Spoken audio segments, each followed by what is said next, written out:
আসসালামু আলাইকুম। কিসের আসসালামু আলাইকুম?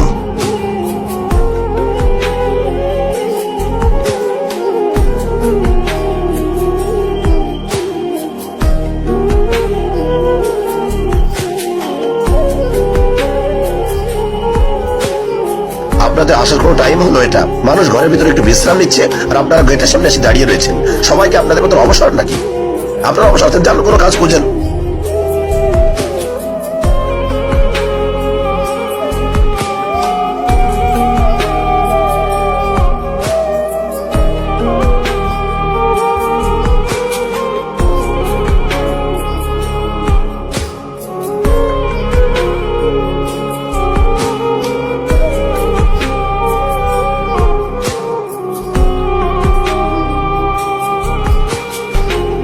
নিশ্চয়ই আল্লাহ ধৈর্যশীলদের সাথে আছেন।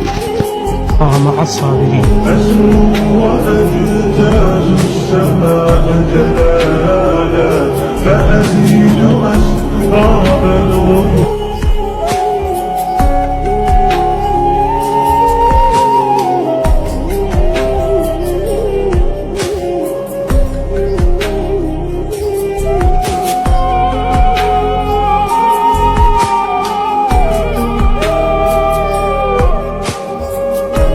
আমির সাহেব, আপনি কেন তার কথার জবাব দিলেন না? আপনার তো বলা উচিত ছিল তাবলিগ কোনো অবসরপ্রাপ্ত লোকের কাজ নয়। পুরো পাকিস্তানে আপনার 22টা রেস্টুরেন্ট রয়েছে, আপনার বড় একটি ফ্যাক্টরি রয়েছে। দানিয়াল ভাই সম্পর্কে বলতেন সে একজন পুলিশের সার্জেন্ট। আপনাকে বলা উচিত ছিল যে তাবলিগ অবসরপ্রাপ্ত লোকের কাজ নয়। ফরহান ভাই, টাকা পয়সা দিয়ে যদি তাকে ইমপ্রেস করতাম তাহলে হয়তো তার দিলের মধ্যে দিনের মহাব্বত পয়দা হতো না। আর টাকা পয়সা দিয়ে কেন ইমপ্রেস করবো? এগুলো তো এখানে থেকে যাবে। সে আমাদেরকে ধাক্কা দিয়েছে, কথা শুনিয়েছে, আমরা ধৈর্য ধরছি আল্লাহর সন্তুষ্টির জন্য। হয়তো আমাদের এই ধৈর্য তাকে কবুল করে নিবে এবং তাকে মসজিদে নিয়ে আসবে। ঠিকই বলেছেন আমির সাহেব, আপনার এই ধৈর্য আমাকে অক্ষম করে আমাকে মসজিদে নিয়ে এসেছে। আপনাদেরকে আমি ধাক্কা মেরেছি, তাড়িয়ে দিয়েছি, তারপর আমি ভাবতেছিলাম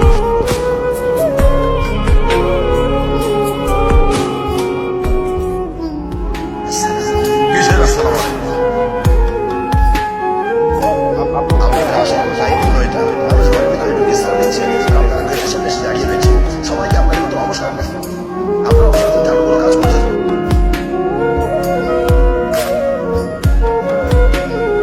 সব থেকে আরেক লোক আপনারা যাদের খেয়ে কাজ করতে।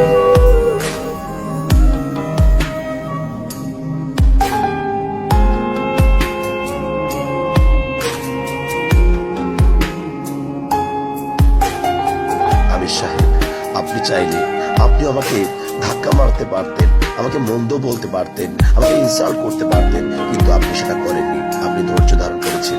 আমি মনে করছি আপনার এই ধৈর্যই আমাকে মসজিদে নিয়ে আসছে। আর আমি এই সুন্দর ইসলাম ধর্মকে গ্রহণ করে নিচ্ছি। এখন থেকে আপনাদের সাথে আমি আছি। سبحان الله. चल दीन की तबलीग में चलने का मजा दे, अल्लाह के रास्ते में निकलने का मजा दे। चल